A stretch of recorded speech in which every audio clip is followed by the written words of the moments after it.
Good morning and welcome on this beautiful September 19th to our One World Spiritual Center online gathering. Thank you so much for making the decision to join us for the next 45 minutes or so. If this is your first time watching or listening, I'd like to extend to you a special thank you and a special welcome. Thank you so much for being here.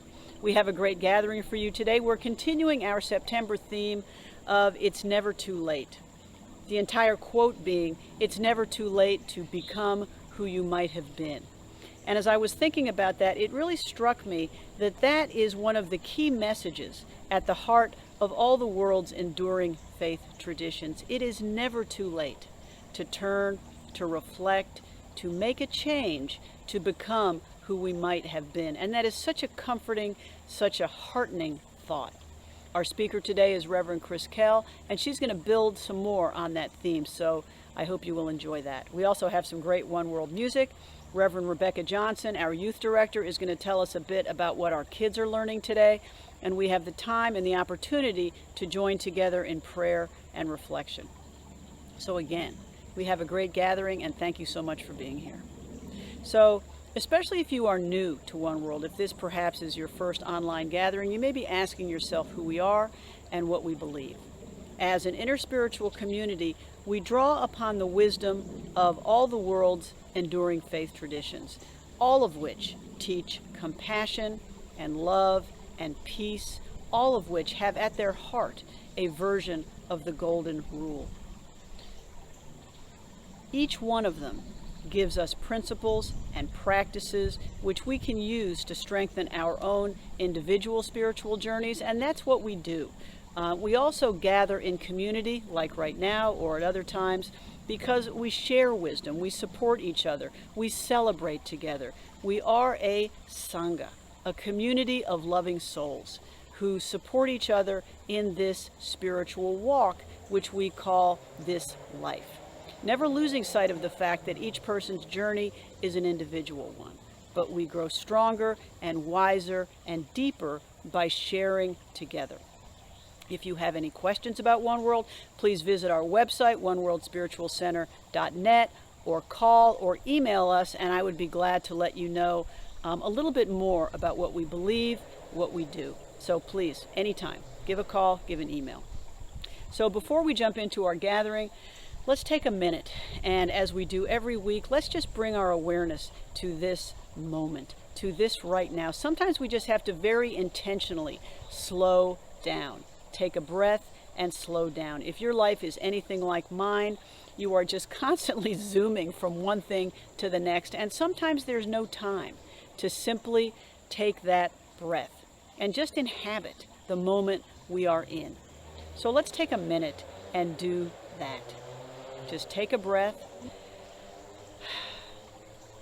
I hope you can hear some of these beautiful bird sounds. I can see the birds. They're just beautiful. I hope some fly around behind me so you can see them. This yard is so peaceful and so lovely, and I hope some of that energy comes through. So just relax in your chair wherever you are and take a breath, bringing your awareness to this irreplaceable and beautiful moment. This moment is where our lives are lived, what is happening right now. So take a breath. Feel that gratitude and that willingness and that openness just well up to this opportunity to be together, to this moment of beauty and peace and community. Another deep breath. And just release as we sit in expectation, in joy, and in gratitude. And so as we move forward into our gathering, I'd like to share with you a prayer from the Buddhist tradition. It is a blessing of loving kindness, which is a wonderful energy to start. So I invite you to listen. May every creature abound in well-being and peace. May every living being, weak or strong, the long and the small, the short and the medium-sized, the mean and the great. May every living being, seen or unseen, those dwelling far off, those nearby, those already born, those waiting to be born, may all attain inner peace. Let no one deceive another. Let no one despise another in any situation. Let no one from antipathy or hatred wish evil to anyone, just as a mother with her own life protects her only child from hurt, so within yourself foster a limitless concern for every living creature. Display a heart of boundless love for all the world, in all its height and depth and broad extent. Love unrestrained, without hate or enmity. Then, as you stand or walk, sit or lie, until overcome by drowsiness, devote your mind entirely to this. It is known as living here, life divine. What a wonderful call to us, to experience life divine, as each of us walks the path toward developing limitless and boundless love to all beings. And so with that, again, I thank you for being here, and I invite you to listen to our opening song. Please enjoy.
This is our opportunity in our gathering to join together in reflection, in silence, in prayer, in a moment of contemplation.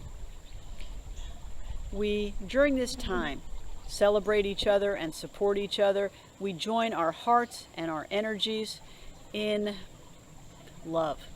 We send out our light to each other, to our beloved, to our world, our communities, to all beings, so that compassion and peace and love may grow and spread, so that we can be a part of changing the consciousness of this world, of our global community, toward a time when we can be that beloved community that we know we can be. So let's take a minute and take a breath and just sit and relax. Let your awareness move from your busy mind down to your heart space, which I have heard called the longest journey we can make. So let's make it. And take a breath. And just imagine that warm breath swirling over and around your heart space, warming it and softening it and opening it, making it available to love, to light, to peace, to community, so that we may join our hearts together in reflection and in prayer. Creator God, we are grateful for this right now. We know that the purpose of prayer is not so much to change you, but to change ourselves, to open up our own hearts to the one, to that connection that binds and animates us all, to the flowing and powerful loving energy that we call God, Spirit, Yahweh, Allah, by whatever name called. Open us through the divine flow of which we are a part. We are grateful and we are willing, and so it is. And together we say, Amen.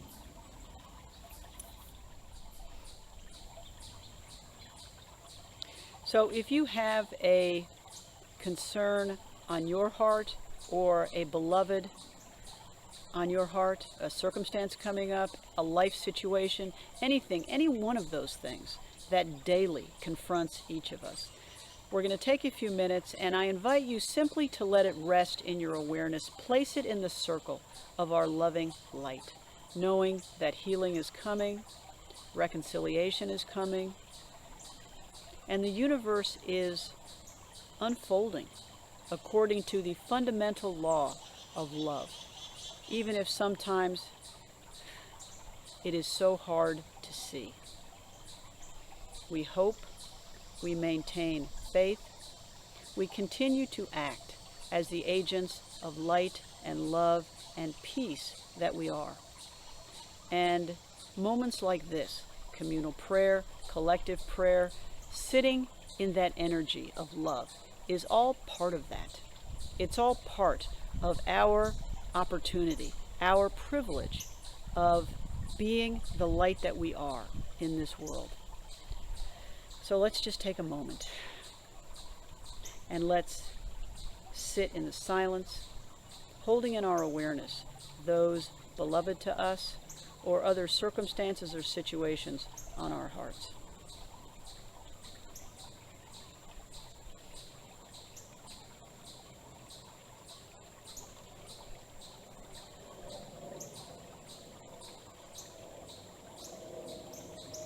Sweet Spirit, Mother, Father, Maker of all, we release our beloved to you, our life circumstances, our situations.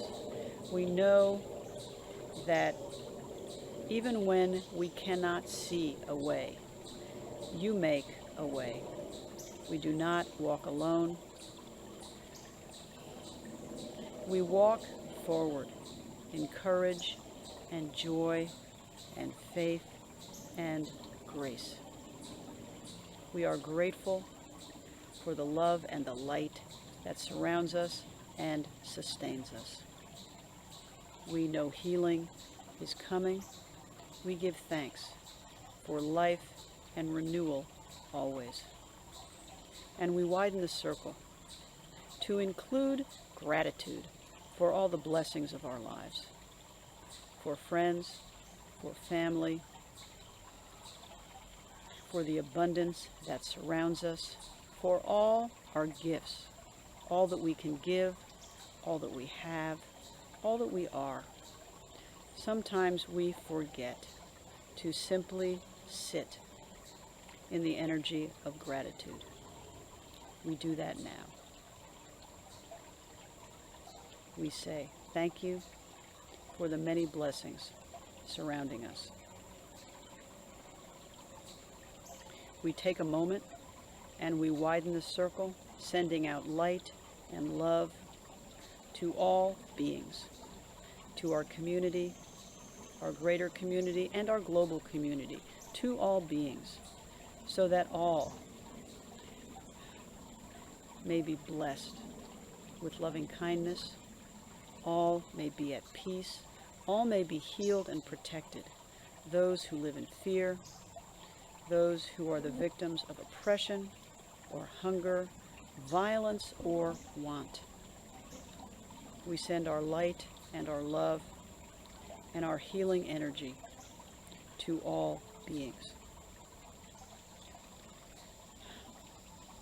May we know what is ours to do as the hands and the voice and the feet of the holy here on earth.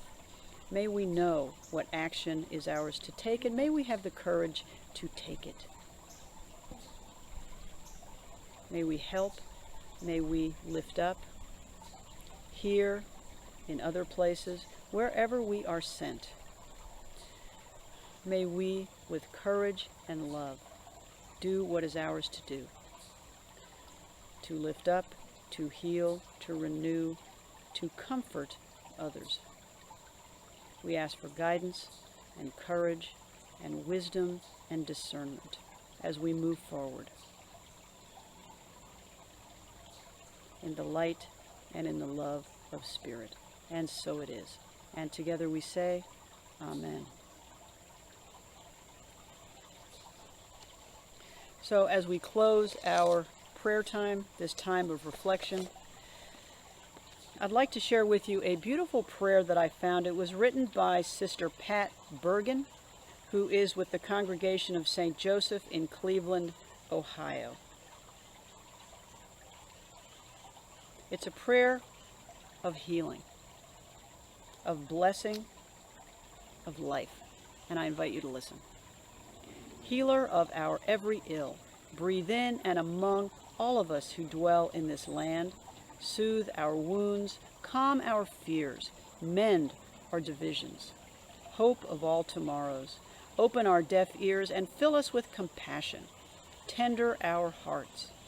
Inspire creative ideas to address the cries of our sisters, brothers, and earth itself. Send forth your spirit of love and unity. Transform pointed fingers of blame into hands open in reverence to receive one another. Fan into flame the gift of our founding, and let us be known again as a people united for the goodness, justice, and peace of all people forever. And so it is. And together we say, Amen. Healing, blessing, compassion. Let's move forward in that energy.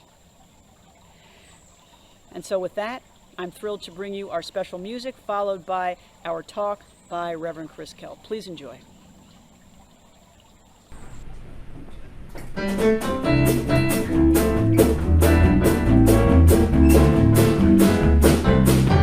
Yes, it's a good day, singing a song, it's a good day, moving along, it's a good day, hotter than anything going, it's a good day, morning and night, it's a good day, to shine your shoes, it's a good day, you're a little loser, everything you gain and nothing to lose, and it's a good day, morning and night.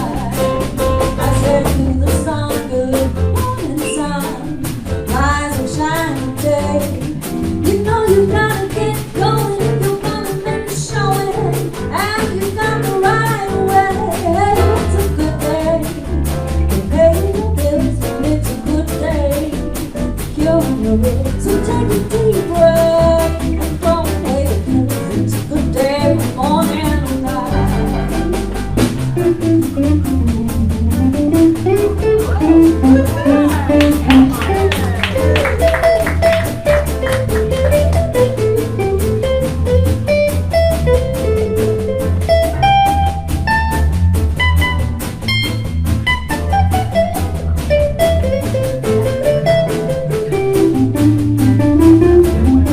about that? The sun, morning sun, rising, shining day. You know you gotta get going if you're gonna make a show, and now you got the right way. Hey, it's a good day for paying your bills, and it's a good day for your orders. So take a deep breath and throw away the pills. It's a good day for morning and night. It's a good day for morning and night.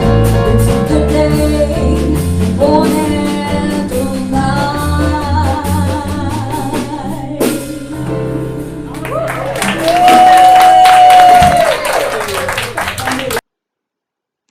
Good morning. I hope everybody out there is having a really pleasant day today. It's very sunny out here, although we've had some rain lately, so the dryness up here in Minnesota is gradually being alleviated. When Reverend Melanie told me about the theme for this month, It's Never Too Late, I thought, it's never too late to what? Never too late. And here you can fill in the blank. Never too late to change your mind, your diet, your lifestyle. Maybe it's never too late to find a new job or start a new hobby. If you're an old dog like me, maybe it is possible to learn new tricks. But this was not quite the direction I wanted to go in. So then I found myself thinking about what it's never too late means in a spiritual sense. In other words, perhaps it's never too late to awaken, to grow, to become aware, to change our spiritual direction. In other words, maybe it's never too late to be and do what you were meant to be and do. No matter where we are in life, change happens. We all know this. It may be a new perspective on the same old thing we've been doing for years, or a complete change of direction. In these cases, change is pretty straightforward. If we want another job, we start networking, brushing up our skill sets and acquiring new ones, and we begin to search for opportunities that match our new objective. Or perhaps it's a new hobby. So we try out a few things to get a feel for what might satisfy our need for something different. We can change our hairstyle, the way we dress, and how we eat. Sometimes the desire may be for a new relationship, which can be a little harder to satisfy and even somewhat intimidating, yet we're willing to wait and watch for that right person to come along. But what does it mean when we know something is missing from our life, but nothing seems to satisfy that indescribable longing for an indefinable desire? Nothing we try fills up that empty space we feel inside. All we know is that something needs to change. And sometimes we are afraid we'll never figure out what that is. Does that mean it is too late to change? I think most of you probably know where I'm headed with this train of thought. When we are dissatisfied with our life and outward material changes don't seem to make it better, that's when we must look to our inner spiritual life to find the missing pieces. But if that's true, what does it imply? When it is time for a spiritual change, what opportunities do we look for then? If it is truly never too late for change, how do we move forward spiritually rather than simply waste our time looking outside ourselves for what's missing? In her last talk, Reverend Melanie referenced a quote from George Eliot, who said, "It is never too late to be what you might have been." And in Melanie's words, no matter how tired, disillusioned, or disheartened we might be, we always have the opportunity for renewal and new beginnings. If this is true, and I believe it is, how do we become the person we are meant to be? Well, first off, it's important to understand that the person you are meant to be is who you already are. You've just forgotten who that person is. So you don't need to search for who you are because you already know. You just have to remember who that person is. Next, you were born with a specific purpose the day you were created. So you don't have to search for your purpose because it has always been with you. Again, you just have to remember what that purpose is. Now, the good news is, as C.S. Lewis once said, you are never too old to set another goal or to dream a new dream. So if you are not happy with who you are now, it's never too late to change. Follow author Robert Brault's advice. He tells us, never mind searching for who you are, search for the person you aspire to be. When people feel like they have no sense of direction, no purpose in their life, it's often because they don't know what's important to them. They don't know what their values are, especially their spiritual values. You may have a really good idea, but sometimes you just don't have a certain clear-cut vision of who you are spiritually. So if you are on a quest to find your purpose, think of your most vivid memory of when you felt the most alive and happy. What were you doing? Who were you being? Your purpose is a state of being. When you are living your purpose, you are living to the fullest and happiest state of your being in this life. You are living who you are meant to be. So instead of reinventing your outer life, maybe all you need is a spiritual reboot. Maybe it's time to open your spiritual toolbox and take inventory of what's available to you to help you get moving forward on your spiritual journey instead of simply killing time until you die. The spiritual path is simple. It is already right here. There's nowhere to go, nothing special that you need. Consequently, just about anything in your life can be a spiritual tool to keep you on the path and true to who you are meant to be, who you already are. Every moment of every day can become a spiritual step. Author and modern-day philosopher Mark Manson offers some sage advice. He says, we exist on this earth for some undetermined period of time. During that time, we do things. Some of these things are important, some of them are unimportant. And those important things give our lives meaning and happiness. The unimportant ones basically just kill time. Discovering purpose in our lives should be something that's fun and interesting, not a chore. So discover what feels important to you. To help you figure out what's important and what's not, I'd like to offer some toolbox suggestions I picked up from Mark to help you get started on the path to rediscovering yourself and your purpose. At whatever point you are in your life, you may have forgotten about some of the simple pleasures that gave you joy when you were younger. We all have a tendency to lose touch with what we loved as a child. So here are 3 reminders to think about when you need a boost. 1. Passion always begins with a sense of play. Bring out that inner child for a play date once in a while. And number 2, what childhood passion did you lose to adulthood? Think back and recall what made you say you wanted to be when you grew up. Maybe you can do that now. 3, what activity should you revisit just for the fun of it? Going back to the time and place of happy memories may be just the reminder of what you need, of what you are missing now.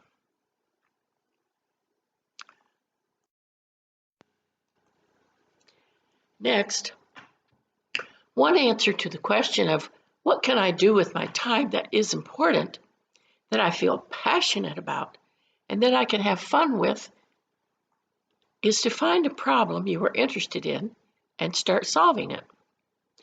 You may not end up finding the answer.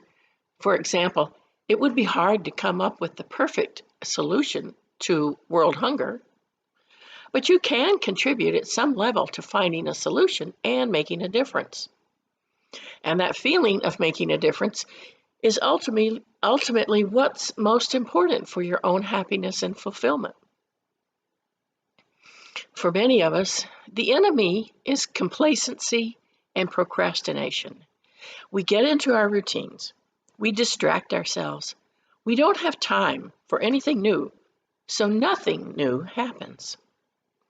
What most people don't understand is that passion is the result of action, not the cause of it. Discovering what you're passionate about in life and what matters to you is a trial by fire process. None of us know exactly how we feel about an activity until we actually do the activity. And don't be scared to be scared. If you avoid anything that could potentially make you anxious, embarrassed, or uncertain, then you will never end up doing anything that feels important.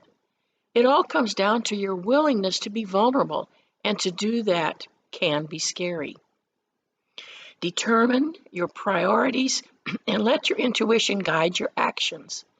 It's not about some great achievement, but merely finding a way to spend your limited amount of time well.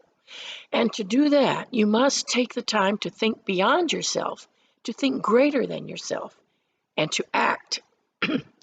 When we try new things, we discover old truths. We conquer our doubts. We stop retreating. We value ourselves enough to take risks, to trust, create, and move forward. Remember what C.S. Lewis said, you are never too old to set another goal or to dream a new dream. You are never too old to try something new, and your chance of success has little to do with your age anyway. It really just boils down to doing what you love and doing it now. And finally, your chance of success is shaped by your willingness to listen to and trust your intuition to guide you. That's what these people did. Think of Alan Rickman, who you may know as Professor Snape in Harry Potter. His first movie role came at age 46. There's Ray Kroc, who joined the McDonald's franchise at 53. Nelson Mandela, who emerged after 27 years in jail and became his country's president at 76. Julia Child was 50 when she published her first cookbook and then hosted her first TV show. You probably have all heard of Anna Mary Robertson, better known as Grandma Moses. This American folk painter took up painting at the tender age of 78, proving that it's never too late to follow your dream. And then there's J.K. Rowling, who was 36 years old when the first Harry Potter book was published, and suddenly everyone in the world was desperate to be a wizard. And today, she's a multimillionaire many times over. All these people did not become successful and famous overnight, and their success is not simply of a material nature. They succeeded because they discovered their purpose after trial and error, by staying true to their dreams, and by staying on the path towards those dreams. These people, and so many others I didn't name, people we hear about all the time, famous or not well known at all lived stories that demonstrate that it is possible to find the courage to push past challenges and overcome obstacles. Every goal, even spiritual goals, has its barriers and challenges to overcome. When we continue to move through those barriers, persevering and growing and strengthening our inner resolve and awareness, we continue to move forward on our spiritual path towards discovering who we are meant to be. There are many ways to be spiritual in the modern world, but they all require that we move in alignment with our intuition. Trusting our intuition takes practice. Yet, once we become clear about how to listen for and receive inner guidance, trust it, and follow it, we can begin to make decisions in accordance with that guidance. Over time, you may find yourself moving forward in a new direction, And when you feel a positive sense of expansion and fulfillment, you will know you are on the right path. In the long run, the path you take will depend on your own experience, commitment, and beliefs. But remember, it's never too late to make the choice. To help you, there are spiritual tools in your toolbox, in addition to the more practical lifestyle tools I just described. Most of those we hear about many Sundays throughout the year. They are the intangible tools or spiritual values that we practice every day. The authors of the Joy Within website describe a few of these values in connection with following a spiritual path in our everyday world, helping you achieve your spiritual aims by applying these principles to your life, whether it's work or play or at home or somewhere else. The first practice they talk about is self-reflection, openness, and receptivity. The world is a reflection of exactly where you are and where you need to be. Spiritually, they say, is about learning continuously and allowing every detail of your life to become your teacher, no matter where you are or what you're doing. When you open yourself to looking at the world with fresh eyes, asking what you can learn from each moment, from every circumstance and every interaction, you begin automatically to live more consciously and to develop a higher sense of awareness about your place in the world. And as your awareness expands, you begin looking at the world with new eyes. You begin to see that everything, including yourself, is already perfect and continues to evolve in its perfection.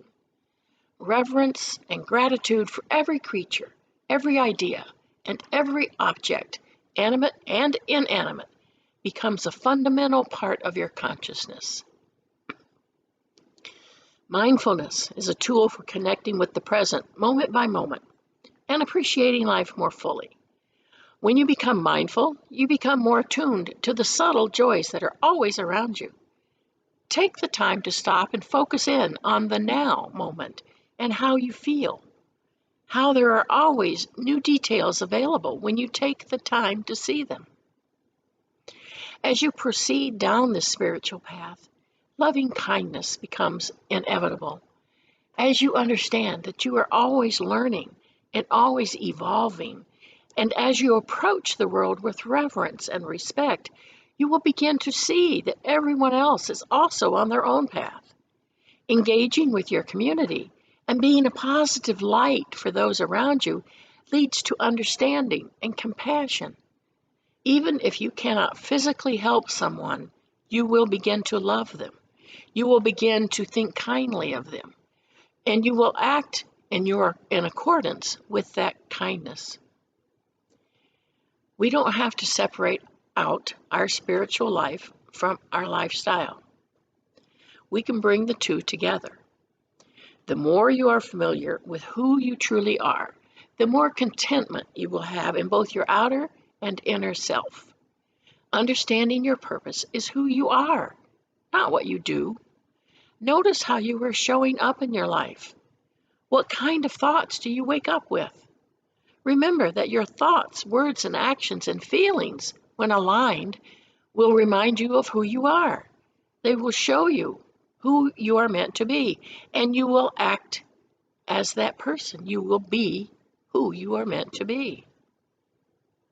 Auguste Rodin once said, "You don't sit and wait for inspiration, you sit down and get to work." Becoming spiritual is about deciding that the way you feel every single day is your number one priority. You are your number one priority. You have to be willing to let your ego move to the side as you choose to follow what your intuition tells you about who you are and who you want to be. The universal energy that binds us, however you name it, is an energy of love, joy, and beauty. Your connection to all that is begins with your ability to follow your joy. As you look for the beauty in the world around you, appreciating what is before you, even when it seems difficult to do so, your feelings of peace and gratitude cannot help but grow. As you increase your own peace, you develop a stronger connection with universal energy and peace. You resonate at a higher frequency, and you act effortlessly from a state of love. Begin to take the time to get in touch with that joy, and a new world will open before you. You will start to remember who you really are, a divine being of light, one with the universe. Your purpose is your state of being. It means that you are awake in your life, aware of your purpose and your vision, and are willing to do whatever it takes to live the life that reflects who you want to be and truly are. It's never too late to change.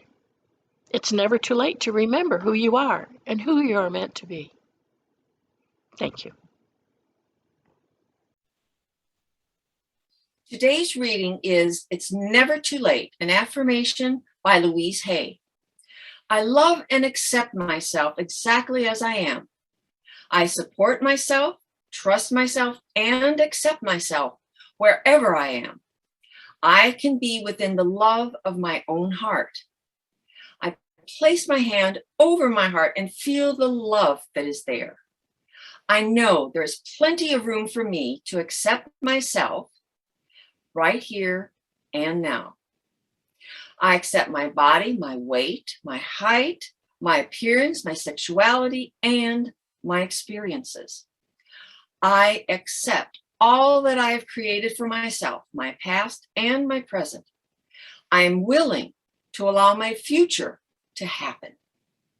I am a divine, magnificent expression of life, and I deserve the very best. I accept this for myself now. I accept miracles. I accept healing. I accept wholeness. And most of all, I accept myself. I am precious and I cherish who I am. And so it is. Many thanks to Reverend Kell for that great talk, and to Kathleen Reeder for that wonderful reading. If you are ever interested in being one of our volunteer readers, that would be great. It is way fun. You need a phone or an iPad or a camera, and that's about it. We're here to help you with any technology that's required if you need it. We would love to add you to our list of volunteer readers. So if you're interested or if you have any questions, please email me at info@oneworldspiritualcenter.net, and I'd love to talk to you about this opportunity. It's such fun to have folks contributing to our gatherings by doing readings. So this is our opportunity to give our gifts and our tithes to One World. And again, as I say every week, I want to thank you so much for your ongoing generosity and your ongoing vision. It is entirely because of you that we're able to continue bringing these Sunday programs, our youth program, our Wednesday evening discussions, our classes, our morning meditations, whatever it is we do. It's because of your continued support. We pledge to take these gifts and use them to the continued work of One World. We bless them, and we thank you so much for your continued generosity. Thank you so much for your ongoing generosity. You can easily donate to One World. Just go to our website, click on the Giving tab at the top, then the Donate link, and then this page will appear. And as you can see, there is a large Donate Now button in the center. That will take you to our giving app called Tithely. Or you can send a check to the address shown in the center of the page. Or you can also give using the PayPal link. Again, thank you so much for your continued generosity and support. For our announcements today, first we have a new class starting on Tuesday, September 28th, called The 10 Challenges. This class is based on a book by Leonard Felder, and in this book he brings a new interpretation of the spirit and the wisdom of the writings that we know today as the 10 Commandments. Felder focuses on practical living, not on religious instruction, and he draws upon wisdom from all major faith traditions and philosophical thought, and he creates an interpretation of the timeless principles expressed in the 10 Commandments that will inspire, motivate, and change us. You know, I studied this book in seminary, and I highly recommend the book and this class. To me, it was one of the best books that we studied in seminary, and I just feel like this is going to be a very, very good class. So I highly recommend it and hope that you will all join in. Next, just a reminder that our community circles will not be held this Wednesday, but will resume on Wednesday, September 29th. And for information on these two events or any other events, I encourage you to sign up for our newsletter where you can learn more. Good morning, all. This is Reverend Rebecca, and I am the youth director at One World Spiritual Center. This Sunday, we are going to talk about patience, but we're going to talk about spiritual patience with grace, and we're going to talk about how we can use it in everyday life. So we want to go ahead and bless our children. We love you. We bless you. We appreciate you, and we thank God for you. Everyone have a wonderful day. Bye-bye. Thank you so much for joining us this week. I'm so grateful that you were here. I hope you enjoyed our gathering. Now, as it was said, as Linda said in the announcements, keep in mind that on September 28th, we are starting a new class. It's on that wonderful book by Leonard Felder, The 10 Challenges. What he has done is he has taken the 10 commandments from the Hebrew scriptures and has given them a new interpretation, a new look, so that we can see their continuing applicability to our own lives, our own challenges, and the questions that we face today, individually or in relationship with others. Please take a look at the flyer for that class. If you have any questions, please give me a call or email me and let me know. We would love to have you in that class. It's going to be a Zoom class. It is free of charge, except for the cost of the book, which you need to obtain on your own.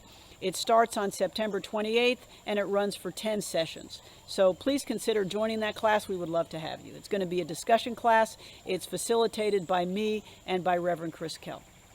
So again, thank you so much for joining us. I hope you have a wonderful and a peaceful week. I look forward to seeing you next Sunday. Hit it, boys.